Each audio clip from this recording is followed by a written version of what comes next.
पास नहीं थे जिसकी चर्चा वीएम सिंह साहब कह रहे हैं? बिल्कुल सही। मेहरोत्रा जी आवाज आ रही है आपकी?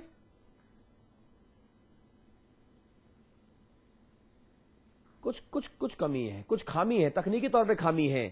ये सिंह साहब, ये सवाल आपका बहुत महत्वपूर्ण है जी। ऐसे महत्वपूर्ण मुद्दों पर जब नेताओं को जवाब देना होता है तब शायद आवाज धोखा दे जाती है। अगर वीएम सिंह को अगर आपने मना कर दिया है, मेरे पास अधिकार नहीं है, क्या आपके एक आदमी के पास क्या अधिकार किस हद से आए हैं और कैसे आ गए हैं, और वही मुकदमा हाईकोर्ट में आज भी जो है पेंडिंग है। तो मुझे तो बड़ा ये अजीब लगता है जो जांच आज हुई है, या तो मुख्यमंत्री जी को मालूम नहीं है कि पुराना चीज है, उनसे छुपा लिया गया है, और अब जब मालूम चल गया है तो उनको अगर जांच करानी है तो केवल सीबीआई जांच कराए, उसके अलावा कोई जांच का कोई फायदा नहीं है। नहीं, लेकिन सीबीआई के ऊपर भी तमाम तरह के सिंह साहब आरोप लगते रहे। कोई लोग कहते हैं कि ये कांग्रेस ब्यूरो ऑफ इन्वेस्टिगेशन है, कोई लोग कहते हैं ये करप्ट ब्यूरो ऑफ इन्वेस्टिगेशन है जी, कोई लोग कहते हैं कि 2010 में उनके पास अधिकार नहीं थे। यह बात आपकी सही है, क्योंकि उस समय उस पूरे घपले में, उस अनियमितताओं में तत्कालीन मुख्यमंत्री शामिल थी। लेकिन आज उनको अधिकार दिए गए हैं, उनको जांच के आदेश दिए गए हैं। नहीं, आप नहीं समझे मेहरोत्रा जी, सरकार जांच के आदेश दे चाहे ना दे, लेकिन लोकायुक्त इतने सक्षम होते हैं कि वो इंडिविजुअल कंप्लेंट्स पे जांच आगे बढ़ाएं। तो एक मिनट मल्होत्रा जी, मेरे 3 सवाल, वीएम सिंह जी भी सुन रहे हैं, पाठक जी भी सुन रहे हैं, आम आदमी को समझ आए बात। क्या उनके पास, उत्तर प्रदेश के लोकायुक्त के पास अपना सेक्रेटरिएट है? नहीं, उत्तर है नहीं। क्या उनके पास कोई जांच एजेंसी है जो उनको रिपोर्ट कर सके? उत्तर आता है नहीं। वो थानेदार को चिट्ठी भेज सकते हैं अदब के साथ कि माननीय आप अगर आ सकते हो तो बड़ी कृपा होगी। अब वो आना चाहे तो आए, नहीं आना चाहे तो नहीं। क्या वो किसी को ये कह सकते हैं कि अगर आप हमारे कॉल पर नहीं हाजिर हुए, हमको वो सवाल जवाब करना है आपसे, तो हम आपका वारंट इशू कर देंगे? नहीं, वो केवल चिट्ठी लिख सकते हैं। उत्तर प्रदेश के वर्तमान लोकायुक्त, नाम में कुछ नहीं रखा, मल्होत्रा हो वो या उनकी जगह कोई दूसरा आ जाए, मायावती की शासन हो या अखिलेश का शासन हो, अधिकार नहीं है। अभी तक उत्तर प्रदेश की विधानसभा ने लोकायुक्त को इंपावर्ड करने का कोई प्रस्ताव पारित नहीं किया, इसलिए किसी एक केस में उनके पास अतिरिक्त शक्ति आ जाए ऐसा संभव नहीं। और बात से कदम और आगे बढ़कर मैं करूंगा जो वीएम सिंह साहब कह रहे हैं। वो ये कह रहे हैं कि जिस व्यक्ति के पास 2011 में चिट्ठी लिखी कि साहब मैं इस मामले की जांच इसलिए नहीं कर सकता कि मेरे पास अधिकार नहीं है, और अचानक से 2012 में ऐसे कौन से अधिकार अखिलेश सरकार ने उनको दे दिए कि वो जांच करने को तैयार हो गए? मुझे ये अंतर समझ नहीं आ रहा। मेहरोत्रा जी अगर आप समझा पाए तो। जी, ऐसा है कि 2011 में, 2010 में जो सरकार थी, जो मुख्यमंत्री थी, उन्होंने उनको अधिकार नहीं दिए थे। उन्होंने आपने अधिकार क्या दिए मुझे बताइए ना। पूरी बात अरे आपने नियमावली में क्या फेरबदल किया? उनको पूरे अधिकार मिलेंगे, पूरी वो जांच करेंगे, और जांच की जो रिपोर्ट आएगी उस पर कार्रवाई होगी। आज पूरी कैबिनेट ने ये फैसला किया है कि आप अभी भी नहीं बता पा रहे, पॉइंट वाइज कि आपने नियमावली में क्या फेरबदल करके उनको महत्वपूर्ण शक्तियां दी हैं पॉइंट वाइज। मल्होत्रा जी एक बात मैं कहूं बहुत अदब से, अखिलेश जी के शासन काल में आप लोगों के राजपाट में ही जिन मामलों की जांच वो कर रहे हैं, कल वो नोएडा थे, फाइल उठाने वाला आदमी साथ नहीं था उनके, और गट्ठर थे भारी, उनकी उम्र ज्यादा, क्या करते? और सुनिए नोएडा अथॉरिटी में एक बहुत पराक्रमी अधिकारी हुआ करते थे, वाईपी सिंह, विजय बहादुर पाठक ने नाम सुना होगा उनका। बड़े पराक्रमी थे, लोग कहते थे नोएडा में इनका सूरज नहीं डूबता, वही सारे फैसले करते थे, मोहिंदर सिंह तो बस मोहर लगाते थे बेचारे। वाईपी सिंह उनके बुलाने पर आए नहीं। ये हैसियत है आज की तारीख में जब सरकार है आपकी, तब लोकायुक्त की स्थिति है कि एक अधिकारी, नोएडा प्राधिकरण का छोटा अधिकारी आने से इनकार कर देता है, और आप कहते हैं आपने शक्ति दी है। ये खिल्ली नहीं तो और क्या है? देखिए, आज कैबिनेट की मीटिंग हुई है, आज उनको ये अधिकार दिया गया। अच्छा, आज दिए गए? आज जो कैबिनेट की मीटिंग, वीएम सिंह साहब ये अधिकार आज दिए गए, माननीय मल्होत्रा जी बता रहे हैं। कैबिनेट की मीटिंग से लोकायुक्त तो नहीं दिए जाते।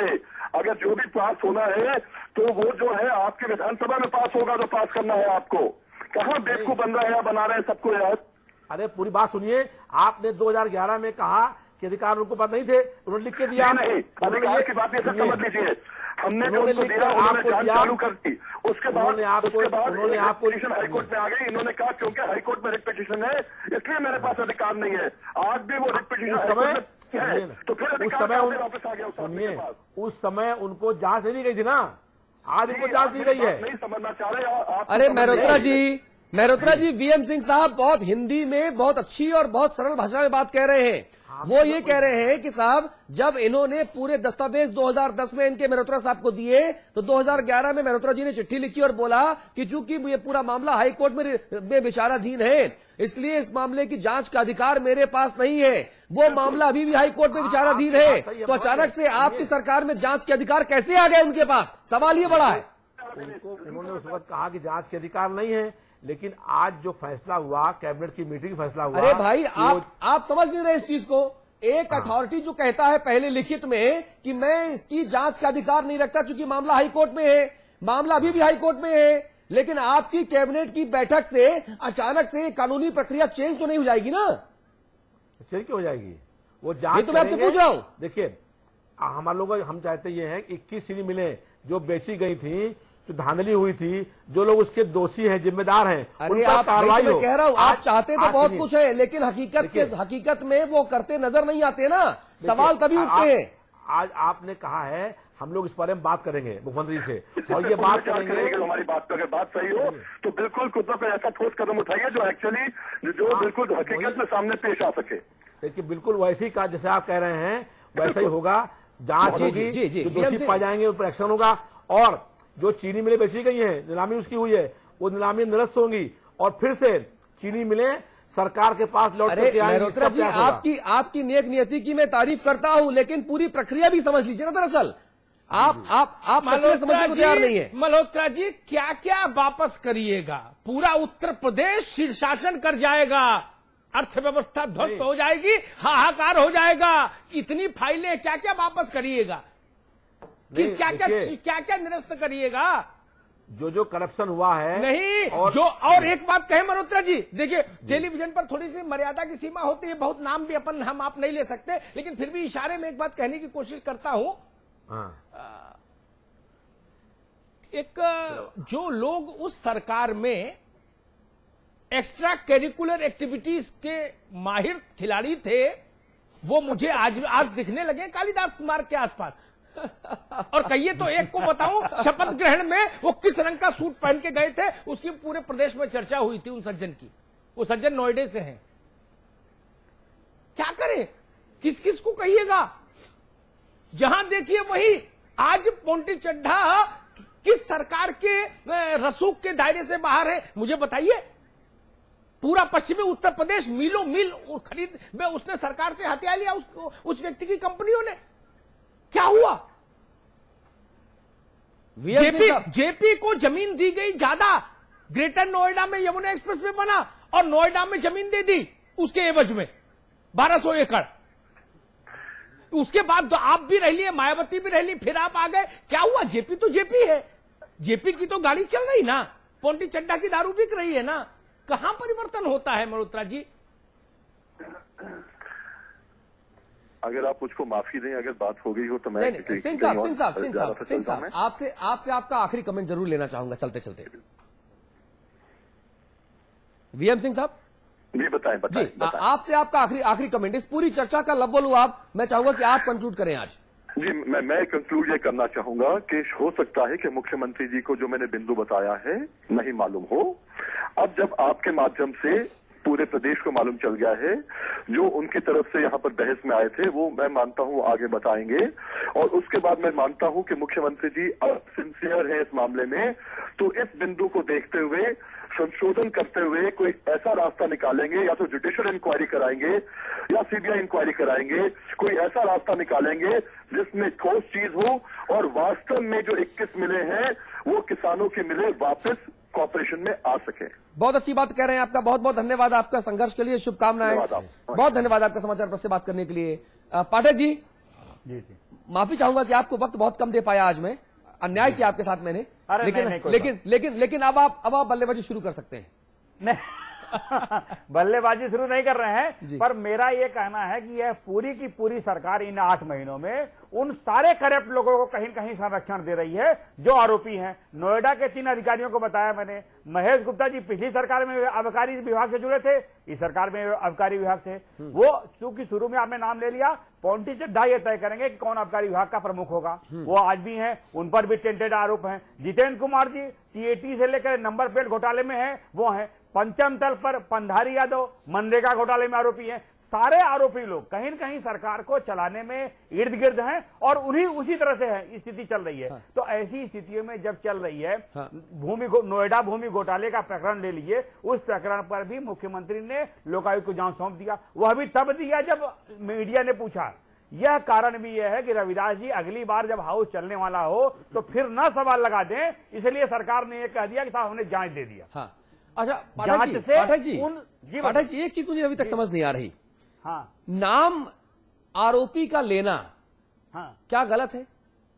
क्या क्या क्या पोंटी चड्ढा का नाम लेना गलत है? मैं सिर्फ एक लाइन का सवाल पूछ रहा हूं।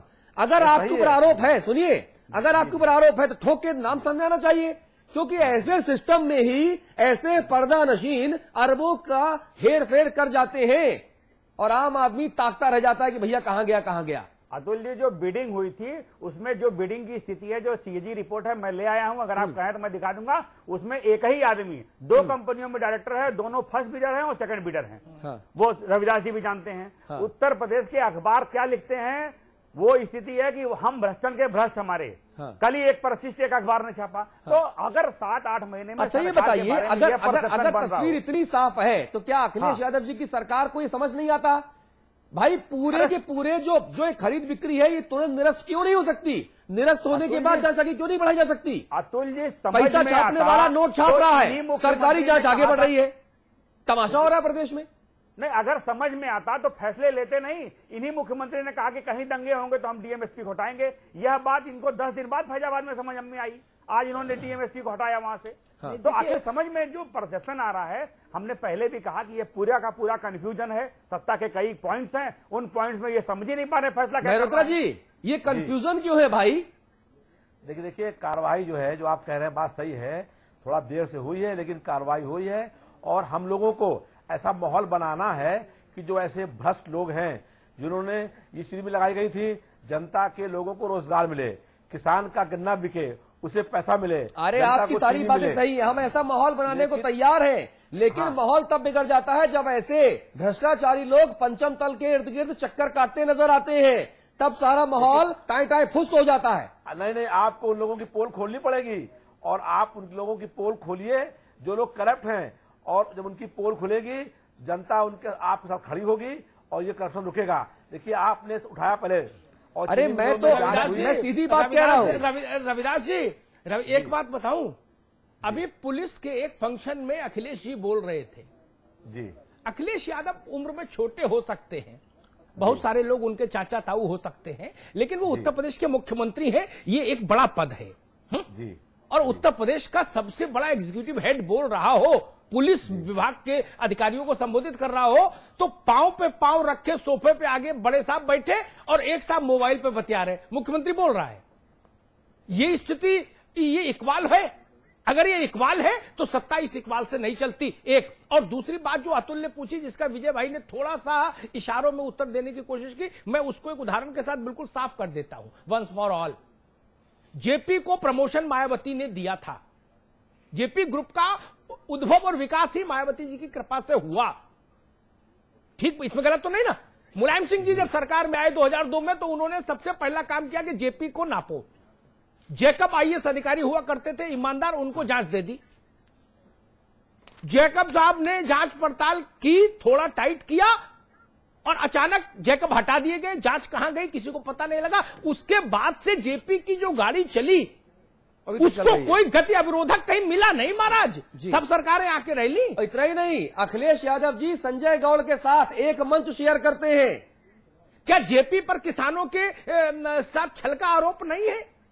और क्या जेपी पर अतिरिक्त जमीन लूटने का आरोप नहीं है? और संजय गौड़ कौन है, कहो तो मैं और बताऊं। ये है आरोप। उसके बाद भी जो मुख्यमंत्री होता है,